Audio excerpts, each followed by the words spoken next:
E agora, também, parabéns ao nosso Ministério da Justiça, através da Cyberlab, porque hoje a gente está trazendo aqui o Adriano De David, que vai nos abrilhantar com uma excelente palestra, mostrando o que está sendo feito para combater os crimes digitais no nosso país.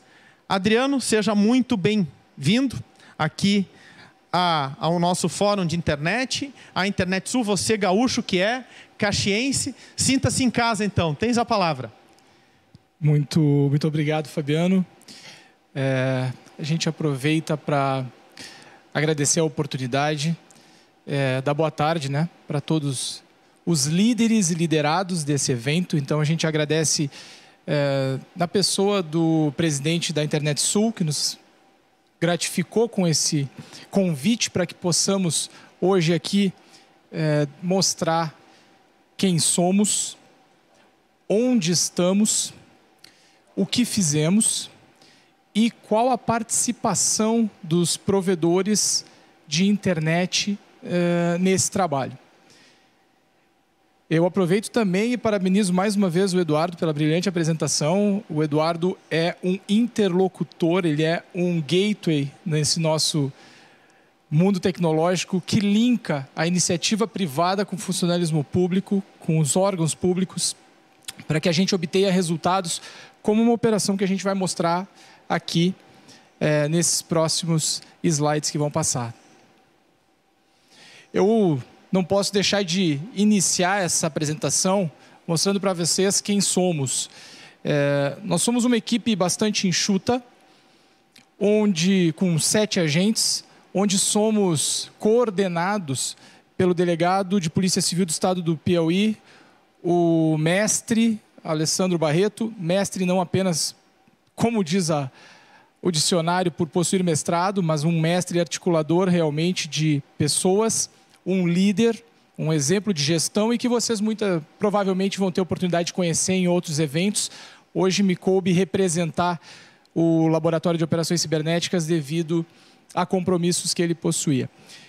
Nosso primeiro avatar ali de óculos é o colega João Leonardo, um exímio profissional, conhecedor da área, joga tanto na Surf quanto na Deep. Desculpa. Ao lado dele a gente tem a colega Saskia, ela é uma policial civil do estado do Ceará. Eu diria que hoje aquele papel que eu busco, aproximação com os provedores de conexão, ela tem com os provedores de conteúdo e me atrevo a dizer que é a maior profissional no Brasil a título de resultado de law enforcement. Vale a pena assistir os cursos que ela dá. Ao centro, a gente tem o colega Marden Lincoln, policial civil do estado do Piauí. Nosso desenvolvedor, nosso cérebro brilhante, talvez uma das pessoas mais inteligentes que eu conheci. Ao lado dele nós temos a Nicole, é uma profissional, um agente de polícia do estado do Paraná. Ela é a nossa poliglota, todas as operações internacionais passam por ela, é ela quem interage com essa equipe, é ela quem traz informações de fora e leva as nossas quando necessárias para as operações acontecerem. Também tem experiência de inteligência, trabalhou também no DENARC do Paraná, conhece o operacional. O homem de barba ali é nosso colega Jorge Jogador, é o cara de redes, é o nosso maior técnico ali com relação às máquinas virtuais que a gente precisa operar, VPN, quando eu tenho que falar sobre a parte técnica de provedor, esse é o profissional com quem eu dialogo bastante. E no final ali a gente tem o colega Roberto, para os mais íntimos é o Bubu. Esse é o nosso mais deep dos profissionais, ele é realmente um deep web, é um homem diferenciado com relação à cibersegurança. Os provedores que estão entrando nessa área, que vão começar, de repente, a ministrar cursos ou estão buscando profissionais assim para treinar suas equipes, também memorizem esse nome, que as palestras dele são excelentes.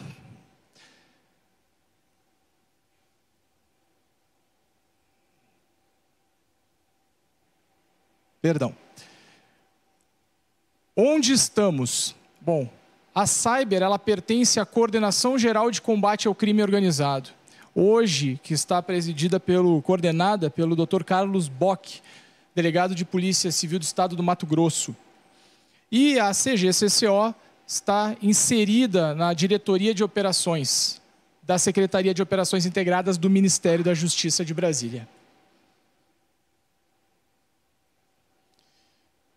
Agora entrando mais ou menos no tema que foi a grande razão de termos nos aproximado muito em 2020 dos provedores. Investigação telemática. A investigação telemática ela é o tratamento de dados, ela vive de tratar dados. E quem detém esses dados são os nossos provedores de conexão e os nossos provedores de aplicação. E quando a gente bate no provedor de conexão, a gente vai falar daquela linguinha que muitos não reproduzem bem. O IPv4, o CGNAT, o IPv6, a porta lógica.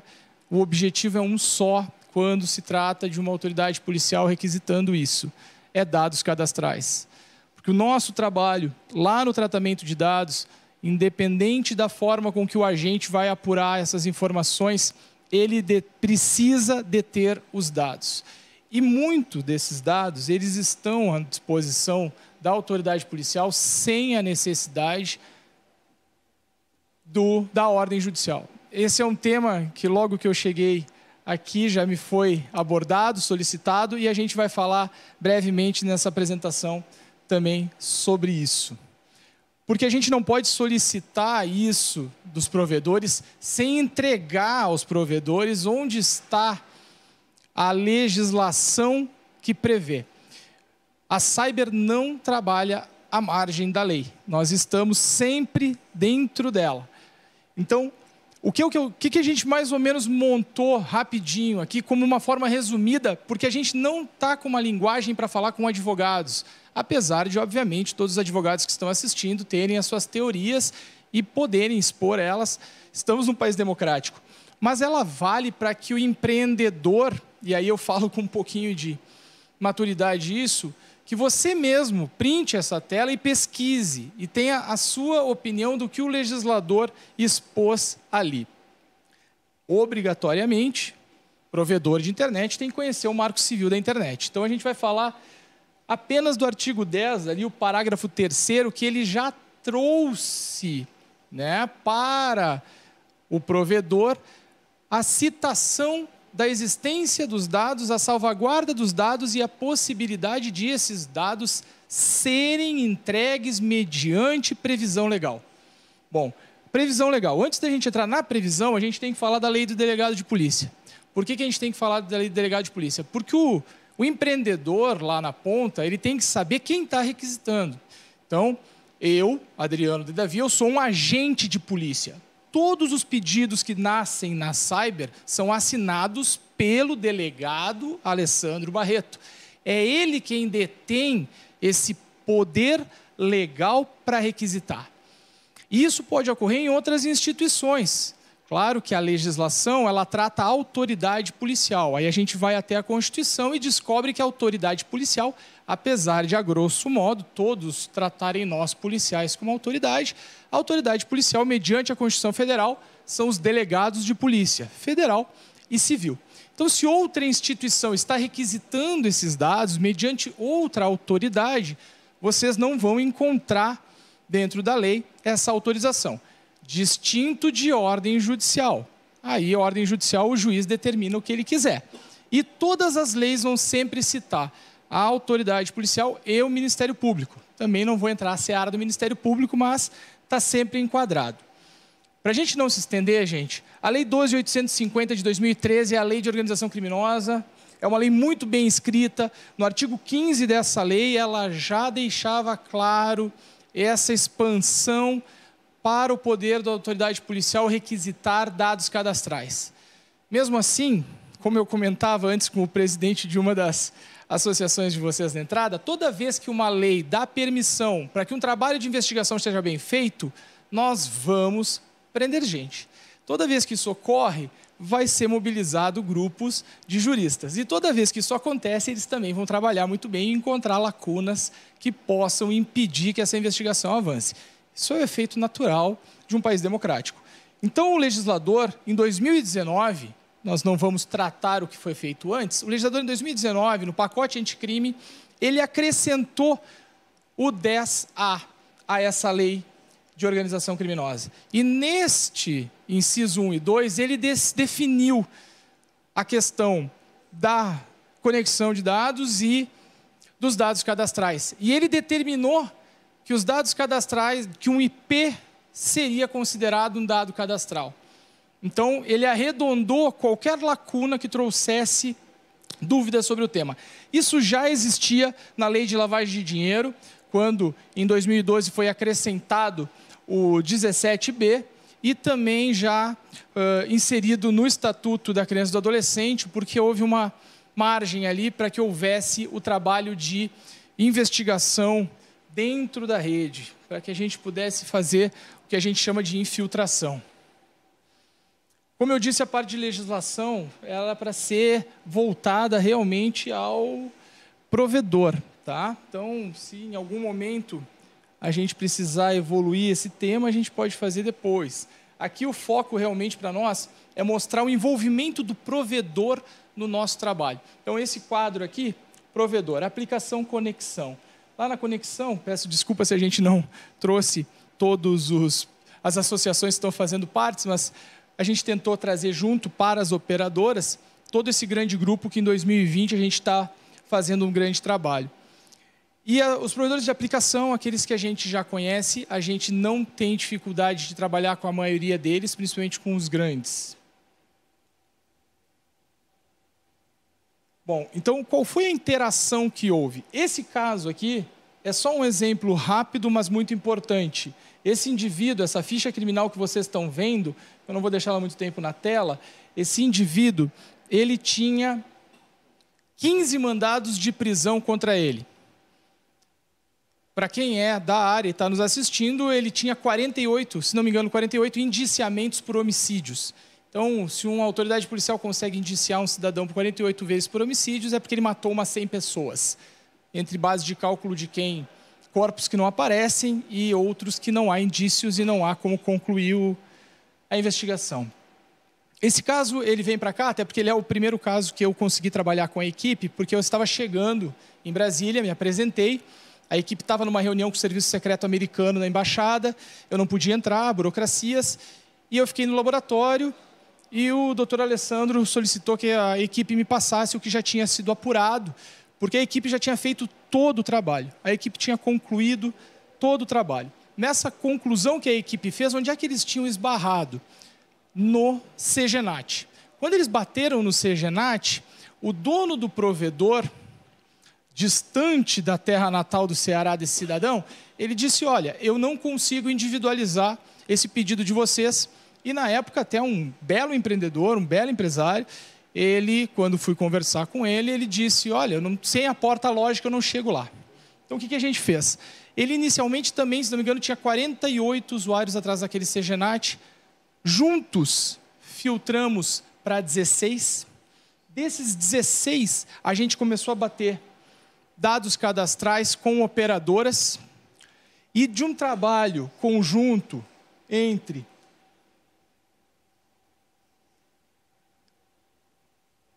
uma equipe de investigação cibernética, o provedor e as operadoras, bastou entregar para uma equipe de campo que fez esse resultado do vídeo que vocês vão assistir aí.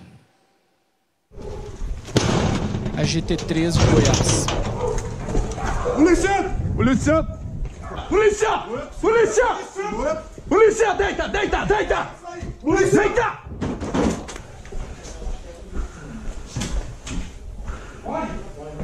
O nome dele, né? Esse aí. É esse aí, ó. Não, é seu. Seu nome? Elton Vidal Pinheiro. É claro que ele estava com um documento falso, vivendo e se passando por outra pessoa, mas depois de uns 10 minutinhos com a equipe tática, ele se lembrou o nome verdadeiro dele, chefe da facção, Comando Vermelho, um dos matadores. Esse caso aqui, delegado do Acre, Boscaro, entrou em contato com a gente. Dessa reunião com os serviços secretos surgiram oportunidades de evoluir as nossas quebras de sigilo telemática com relação a provedores de mensagerias. Desse passo, a gente conseguiu dar uma bela ajuda. O delegado tem uma excelente equipe lá no Acre, cumpriu à risca, o trabalho foi em conjunto, que é o modelo cyber de trabalhar, e ele conseguiu, vamos botar na conta aí, libertar umas 30 mulheres. E aí, qual foi a ação do provedor nesse caso? Bom, quando o Dr. Boscar entrou em contato com a gente começou os trabalhos, nós caímos num provedor no Pernambuco. De repente, até o dono do provedor vai assistir e ele merece um parabéns. Ele não salvava log, ele não tinha informação nenhuma.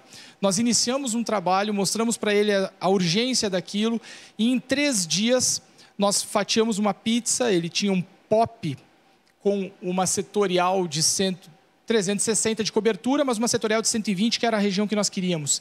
Ele colocou todos os clientes daquela região para salvar log. Dali para frente, o que ele fez?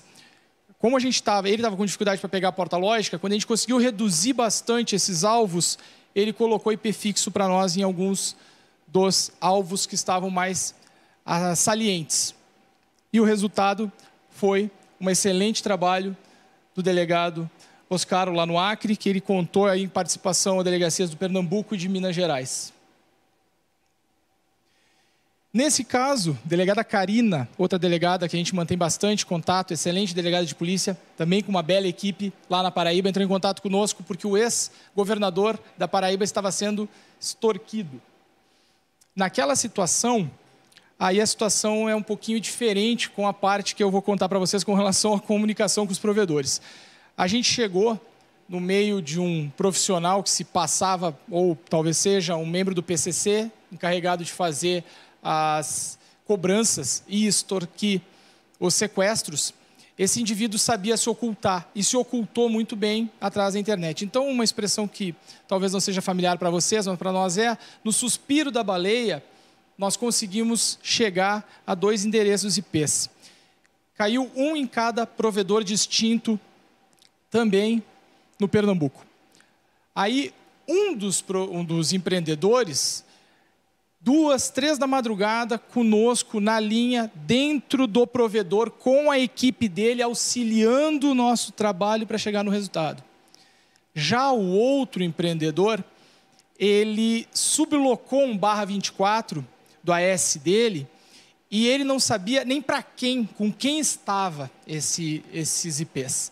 Então, ele entrou em contato conosco depois de receber o documento, o ofício, de maneira correta, assinado pelo Dr. Alessandro.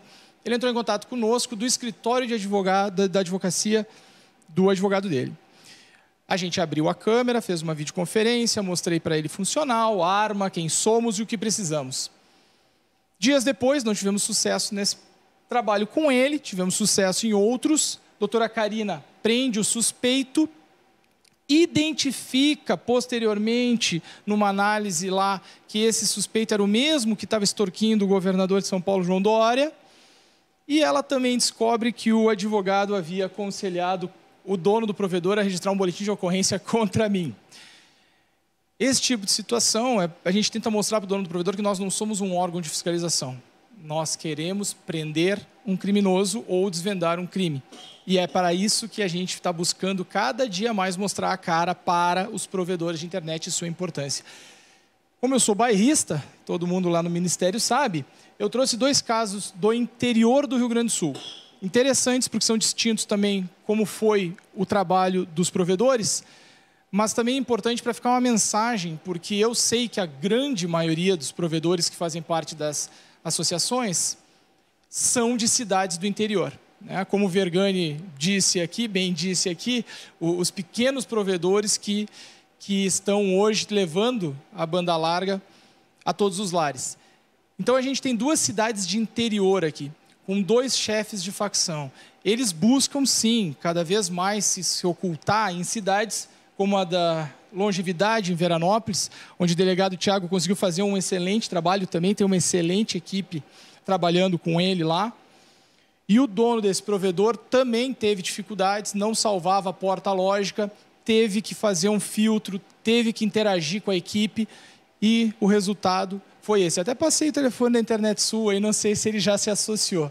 Que na época ele disse, eu não posso fornecer, a lei não permite, e a gente dialogou e ele compreendeu com facilidade. Já esse cidadão aqui pertence aos Tauras, é uma facção do sul do Brasil, região de Pelotas e Rio Grande, estava envolvido no sequestro da mãe do jogador da seleção brasileira, do Tyson. Quando veio a solicitação para nós, delegado da Delegacia da Mulher de Pelotas, depois daí a gente até não tratou com a equipe que executou, o provedor que nos auxiliou nos trabalhos levou 2 horas para concluir o seu trabalho. Mais rápido que isso, só a Bitcom que conseguiu fazer isso em 20 minutos. Mas aí é porque o diálogo realmente fica quase que dentro de casa. Aqui já são as operações. É um trabalho que nasce junto da Cyber, onde as delegacias de outras regiões nos buscam para a troca de expertise e a gente consegue fazer o papel de integração, que esse é o papel principal do Laboratório de Operações Cibernéticas. A primeira é a Operação Apocalipse, é uma operação contra fraudes bancárias. A gente tem muitas. Quando a gente vê uma facção fazer o que fez em Criciúma, com certeza os hackers, eles dão risada, porque eles levam 80 milhões fazendo aquilo. E numa outra operação que vocês podem pesquisar na internet, que também teve participação da Cyber, com a equipe de São Paulo também, Operação Ostentação, o hacker levou mais de R$500 bilhão. Então, sem dar nenhum tiro, né? Mas é importante isso para que vocês tenham noção e consciência do tamanho dos crimes cibernéticos. O Eduardo mencionou bem isso antes. A Operação Data Broker, a delegada Sabrina, de Goiás, uma bela equipe também, Juliano. Essa operação é operação com WhatsApp clonado. Todo mundo deve ter um amigo, um parente, né, que foi vítima desses clones, ou então dos WhatsApps que são criados, fakes. Eles usavam uma plataforma para buscar informações sobre as pessoas. Resultado disso foi que a equipe da delegada Sabrina apreendeu R$500 milhão dentro de uma cela no presídio de Goiás. A Operação Cyberlancer, essa eu fiz até questão de trazer os 2 folders, porque ela traz uma informação importante ali, 10 mandados de prisão. Essa operação foi uma operação no combate aos sites de leilões. Ela causou um prejuízo e ainda está causando, né? Ainda tem vítimas acontecendo no Brasil inteiro. Operação comandada pela delegada Gabriela de Unai, em Minas Gerais. Uma excelente equipe profissional, o Anderson e a equipe dele lá, muito investigadores de mão cheia. E nesse trabalho, mesmo sendo um trabalho contra fantasmas, como a gente chama, né? Eles conseguiram 10 mandados de prisão. Conseguiram sensibilizar o Poder Judiciário. Tamanha foi a qualidade da investigação no câmbito virtual que eles executaram. Essa daqui é a Operação 404, a operação que a gente tem aí a participação da Ancine, a participação da iniciativa privada, que busca repreender os crimes de pirataria online. Esse ano, na segunda fase, a gente teve a participação da Rainha e do Tio Sam. A gente só tem a agradecer. Existe uma troca de conteúdo muito boa entre os nossos países. A Cyber é liderada por um homem que eu, particularmente, nunca fui liderado por alguém que tivesse tanta preocupação na capacitação dos seus agentes. Esse ano fomos convidados a todos nos pós-graduarmos em Ethical Hacking. E tudo isso, muitas vezes, vem com cursos que são demandados desses países. Eu não vou continuar e me estender na 404, porque ela é de encontro a tudo que o Eduardo apresentou. Mas a gente vai fazer um videozinho só. Íamos fazer, vamos ver se eu consigo.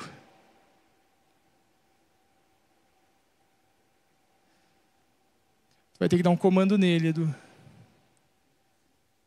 Só rodar o vídeo.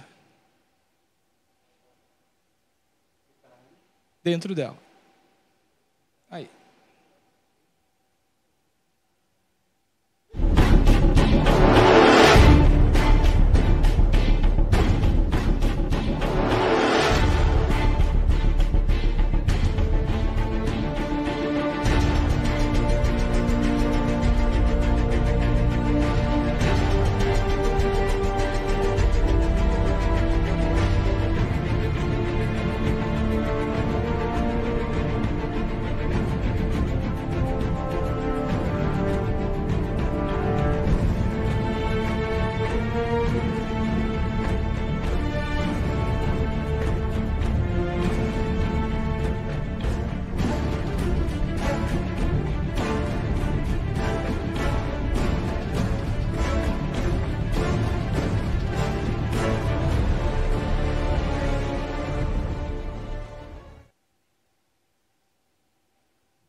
Vocês viram na apresentação a quantidade de estados, né, que participaram dessa operação e vão aumentar, né, Eduardo, se tudo correr bem. E vocês não viram ali o brasão da Polícia Civil do Estado do Rio Grande do Sul, não porque ela não tenha trabalhado. Ela trabalhou, fez um excelente trabalho, porém, infelizmente, o Poder Judiciário do Rio Grande do Sul, numa maré contrária a todos os outros estados, ele interpretou que a jurisdição seria federal. A gente também é um tema bastante sensível para nós, porque a gente não vai poder avaliar que todo crime na internet é um crime da alçada federal, senão a Polícia Federal não vai dar conta disso. Esse é o nosso carro-chefe, tá? A Operação Luz na Infância. Somos bastante conhecidos por essa operação. Ela nasceu ainda quando a Cyber não era da Diretoria de Operações, ela ainda estava na inteligência. Ela já está na sua 7ª fase. Esse trabalho é um trabalho bastante difícil, merece aplausos a alguns colegas do estado de São Paulo, que se dedicam muito a isso. O Zanata, o Jorge, o Erickson são profissionais que realmente se doam para que a gente consiga cada vez mais alcançar números expressivos no combate à exploração sexual infantil e na prisão de pedófilos. E esse é um trabalho que a gente precisa e está buscando também auxiliar o provedor, porque a gente precisa muito do provedor nesse caso. Só na operação número 7, nas minhas mãos, chegou a quase 7.000 IPs, e a gente muitas vezes não consegue a porta lógica. E aí a gente sabe que o provedor vai ter dificuldade. E aí o provedor precisa saber que a gente não está deixando de fornecer a porta lógica por falta de vontade. E quando isso ocorre, como o provedor pode ajudar? Bom, aí vai ficar a dica para todos os provedores, se não dentro de uma delegacia alguém já buscar vocês com essa solicitação desta forma. Se nós alcançamos uma conexão na segunda-feira, data e hora, na quarta, na sexta, e não existe porta lógica e estamos no CGNAT, então vamos trabalhar quem a gente filtra que estava conectado na segunda, na quarta e na sexta. Dessa situação, a gente vai conseguir gerar o resultado para a busca desse indivíduo.